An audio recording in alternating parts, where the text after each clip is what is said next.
Hello guys welcome back to my channel and new vlog new episode. आज चाहिँ विशेष है, अहिले भर्खरै साथीहरूले चाहिँ मलाई कल गरेर मासु लिन हो भनेर कल गरिसकेको छ। किनभने म चाहिँ यता गोठमा थिएँ है, अनि जानुपर्ने चाहिँ माथि हो। यहाँदेखि लाग्छ 1-2 घन्टा जति टाढा है। अब भर्खरै त्यहाँ मासु चाहिँ ढालेको छ भन्ने कुरा थियो। अनि म चाहिँ यहाँदेखि जाँदैछु। अहिले लगभग बनाउँदै होला, अनि अलिक तलतिरसम्म चाहिँ ल्याइदिन्छन् होला साथीहरूले। अब म चाहिँ भर्खर जाँदैछु किनभने मेरो यहाँ कामहरू हुन्छ, त्यही भएर म चाहिँ अलि ढिलै गएँ है। फोन पनि ढिलै आयो, त्यही भएर भर्खर जाँदैछु। अब हेरौँ मासु चाहिँ कति पर्छ है, ल्याइदिन्छ। अनि भन्न चाहिँ मैले 3 धार्नी भनेको छ है। 3 धार्नी भनेको लगभग 15 केजी जति नै हुन्छ होला है। 15 केजी होइन, धार्नीमा कति जान्छ त्यो एक धार्नीको, त्यही हिसाबले कति हुन्छ है। त्यस्तै 11, 12, 15 कति हुन्छ, त्यति चाहिँ मैले लिन जाँदैछु मासु है। साथीहरूले ल्याइदिन्छन् होला तलतिरसम्म, अनि म चाहिँ मासतिरसम्म जानुपर्ने। अरू यस्तो घाम चाहिँ चर्की छ हाम्रोतिर चाहिँ। तपाईँहरूकोतिर कस्तो छ है? पुरै एकैछिन हिँड्यो कि पसिना खल पसिनै भइहालिन्छ क्या। एकैछिन हिँड्यो भने ल। अलैँची पनि यत्तिको चाहिँ भइसकेछ है साथीहरू। फल्नु चाहिँ फलेछ, कुनै ठाउँमा चाहिँ फलिरहेछ, कुनैमा चाहिँ अब फलेको छैन है। यो अलैँची पनि के हो भन्नै सकिँदैन। यस्तो गर्मी लागेको छ, पानी यहीँ छ है, खोला। एकैछिन पौडी खेलौँ जस्तो लाग्छ नि, तर टाइम छैन है। टाइम भएको भए चाहिँ म खेल्थेँ पौडी, नुहाएर जान्थेँ। ल यस्तो चिसो, फेरि खोलामा आइसकेपछि फल्टै आनन्द हुन्छ। चिसो हावा आउँछ कि आनन्द बसिरहँ जस्तो लाग्ने क्या। यता चाहिँ गर्मी चाहिँ ओभरै लागिरहेछ साथीहरू है। यहाँ तलको यो रुख ठुल्ठुलो 2टा रुख देख्न सक्नुहुन्छ। यो चाहिँ हाम्रो गाउँको देवीथानको है। 100 वर्ष अगाडिकै होला लगभग यहाँदेखि भनौँ। यहाँ अब हाम्रो बाउबाजेहरू बस्नु थालेदेखिको यो रुख चाहिँ 2टा उस्तै छ, अनि 3टा थियो। तलको चाहिँ अर्कै खालको रुख, त्यो चाहिँ भाँच्यो। गर्मी यस्तो लागिरहेछ यहाँ। अस्ति यो काटेको चोट, अनि यहाँ रातो यो बारुलाले चिलेको अघि काम गर्दै एउटै ठाउँमा चोट परेर कस्तो पोलिरहेछ क्या गर्मीले होला। पुरै गर्मी लागिरहेछ क्या, त्यही भएर होला सायद यस्तो पोलिरहेछ। भर्खर निको हुँदैछ। अस्ति म चाहिँ कहाँ यो लडेर चाहिँ यस्तो भएको हो भनेर म तपाईँहरूलाई ठ्याक्कै देखाउँछु। यही हो, यही बाटोमा हो है। ओह्रालो आउँदै गर्दाखेरि चिप्लिएर यस्तो घटना चाहिँ भएको हो मेरो। यहाँ मासतिर हो, आइपुग्न लाग्यो। त्यो ढुङ्गा पनि याद छ मलाई।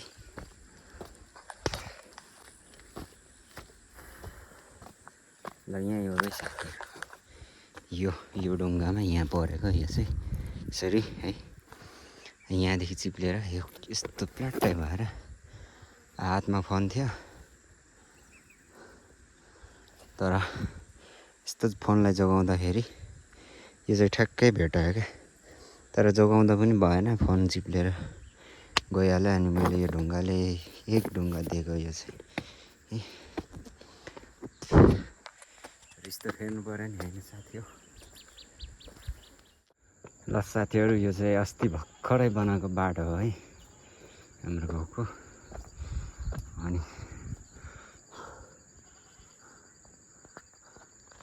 म चाहिँ अहिले भन्नुपर्दाखेरि गैरी गाउँ हो। यहाँ भर्खर गाउँमा निस्केको। यस्तो छ।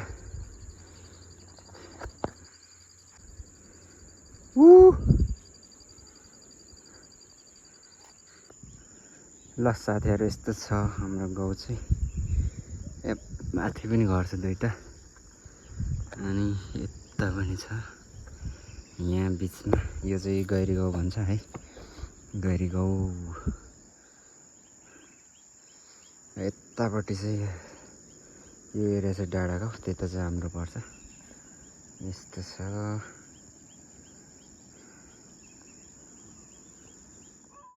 यस्तो गर्मी लागेको छ साथीहरू। यहाँ पानी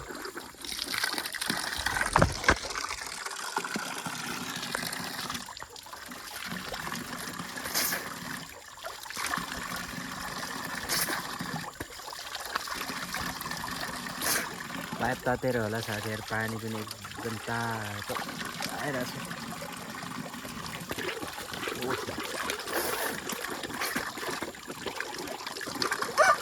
पुरा तातो आइरहेको छ।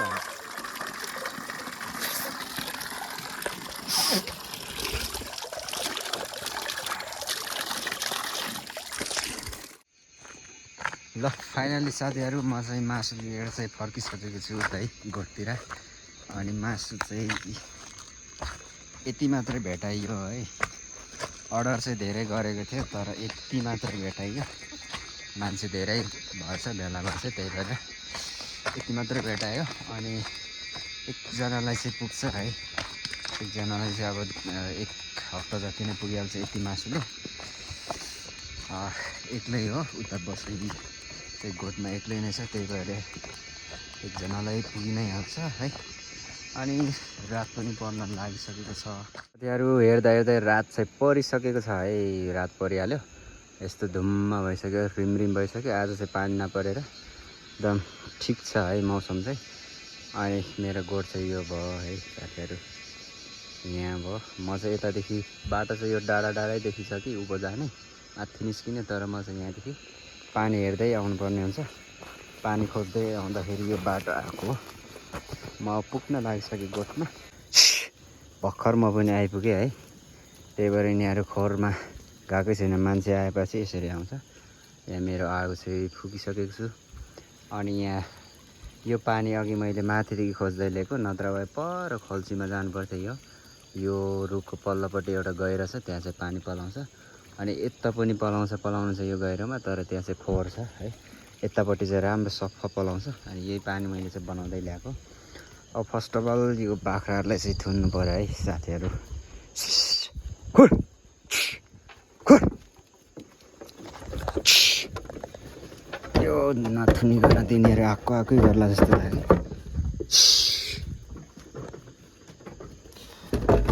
खुर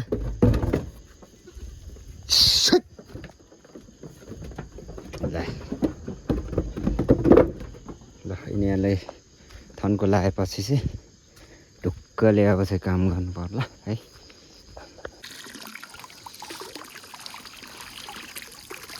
ओहो झुक्का झुक्का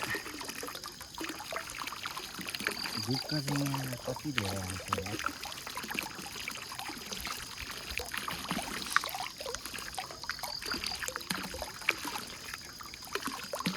हेर्दा हेर्दै रात परिसक्यो है साथीहरू। बेलैमा ल्याएर व्यवस्था गरेर है खाने विचार थियो टाइममै, तर आज रातै परेको, केही छैन। अब मासुलाई चाहिँ फेरि पकाउनु पर्ने हुन्छ है। पानीलाई त पठाइदिउँ।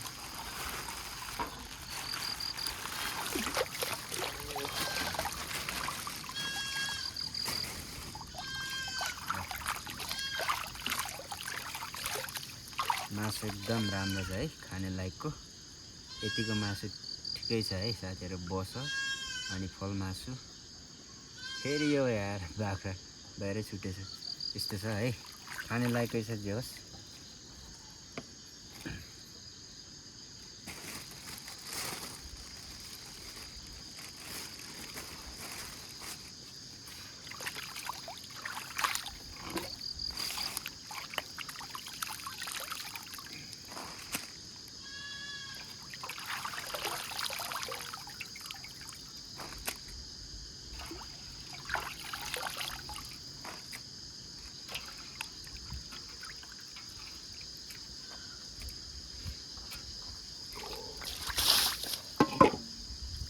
दुईचोटि त पखाल्नै पर्छ है साथीहरू। यो अलिक बलुवाहरू लागेको जस्तो छ है, त्यही भएर दुईचोटि त पखाल्नै पर्ने हुन्छ।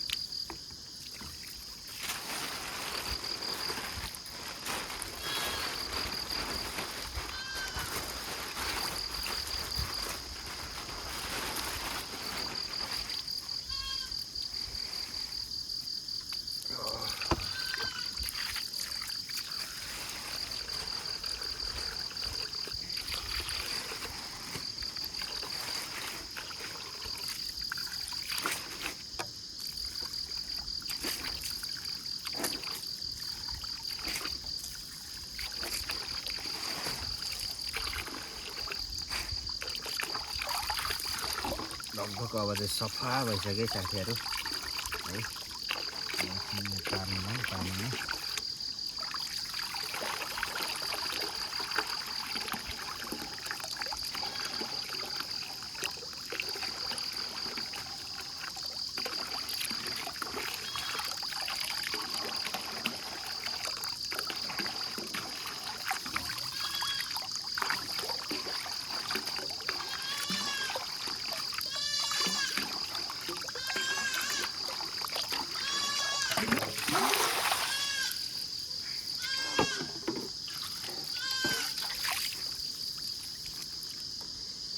भएपछि भयो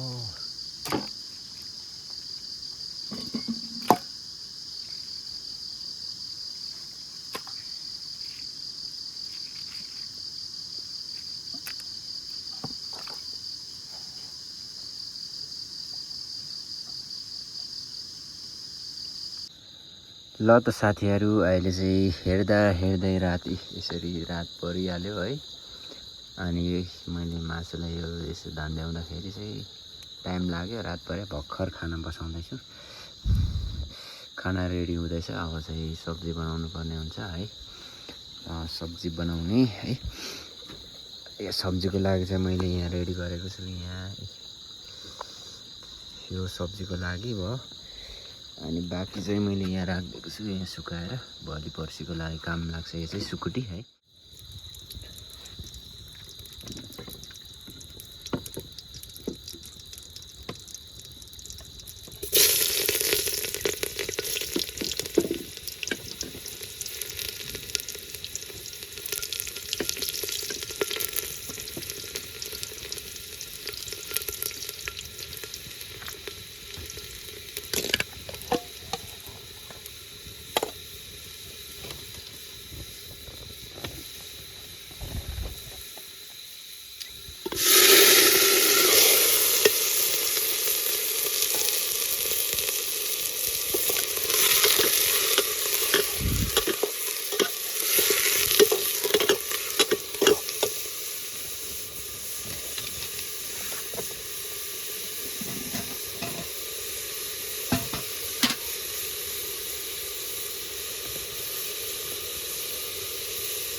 दामी उम्लिँदैछ है सब्जी चाहिँ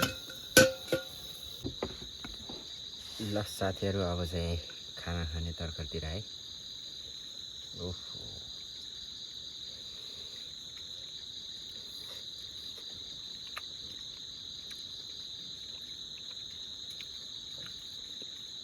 वाह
ल साथीहरू है, यहाँ चाहिँ मेरो सुत्ने ठाउँ भयो है।